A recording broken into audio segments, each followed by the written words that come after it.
Hey everyone, what's up? Welcome back to Moto Monday. Today we're going to be discussing the Army's NGSW, their next generation squad weapon coming out of SIG SAUER, who won the contract at 20.4 million with it extended out to a $4 billion contract for the foreseeable future at least.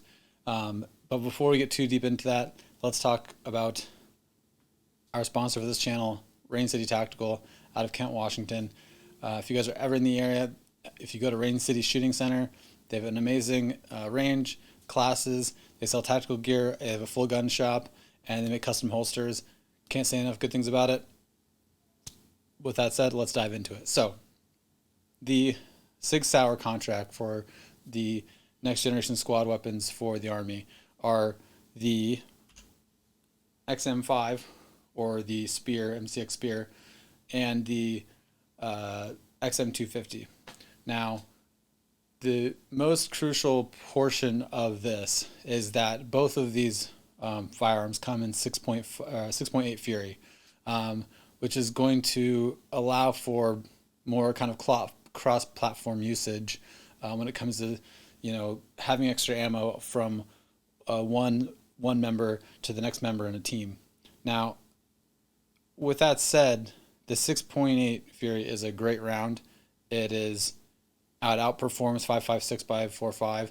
It outperforms 7.62 by 5.1, which is what the M240 Golf was using. So really, the XM250 could replace not only the M249 SAW, but it could also be replacing the 240 Golf, or 240 Bravo, which is a big deal. It's huge. And part of what makes the 6.8 Fury so impressive is its ability to kind of sustain, and the reason why it is able to sustain higher pressures and things is because the casing is actually really unique. So the top part of the casing is brass, so that it can still be neck down properly and have good tight tolerances for sealing.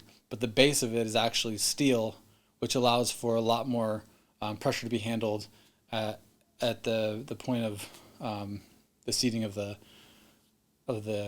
cap. So it's a really cool idea. I'm really glad that SIG SAUER was able to come out and win this bid. Both of these weapons have been, there's a reason that they won the contract with these two weapons, and I think that moving into 6.8 Fury is going to be a really, really cool thing to watch.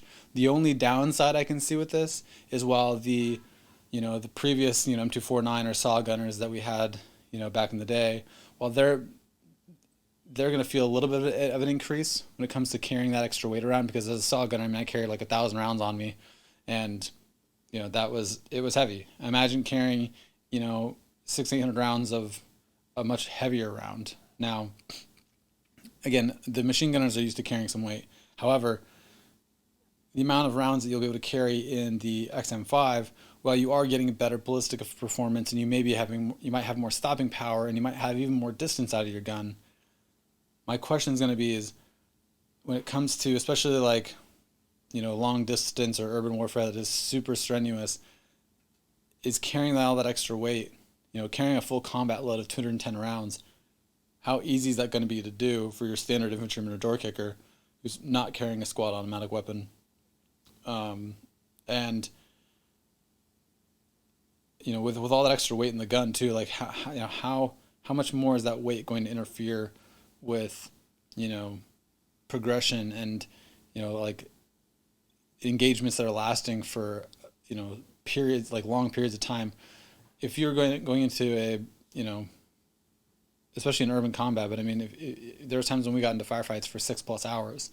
So is that extra weight are we going to see like that playing a role in the infantryman's ability to do their job? I guess we'll just have to wait and see. Either way, it is exciting. Either way, it is cool.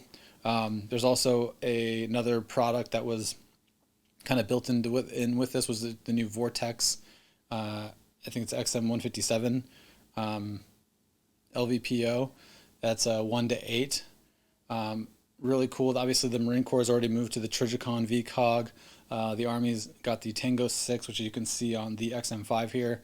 But then now they're also going to be using the Vortex 157, and that thing's super rad. If you go over to Grand Thumb doesn't. He was able to actually shoot one. It looks amazing. You can geospace designate targets and come back to them, and they'll still be like lined up in the scope. And as you move back over, it will like auto adjust your aiming point depending on the distance. It's kind of nuts. But yeah, go watch Grand Thumb's video on it. It's super cool. But yeah, I just wanted to share this with you guys.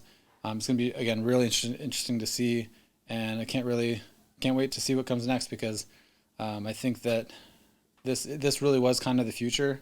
I just hope that they do a good job of integrating it in a way that makes sense, and they pay attention to the speed of guys and girls that are moving with this. So thanks again for tuning in. I appreciate you guys' time. As always, stay loose, battle on, and if you have a bitch in your heart, it will show. I almost forgot. Please, if you have anything you guys want to see, please leave a like on this video, subscribe, hit the notifications bell, and leave comments in below so I can read them, enjoy them, get back to you guys, or make another video about something you guys want to see. Also, if you guys go to www.raincitytactical.com and use code BFBN, you can get a discount code at checkout. Or if you use whiskey03 at rangetuff.com, you can also find yourself saving a little bit of money. Thanks again, guys, and I'll see you guys next time.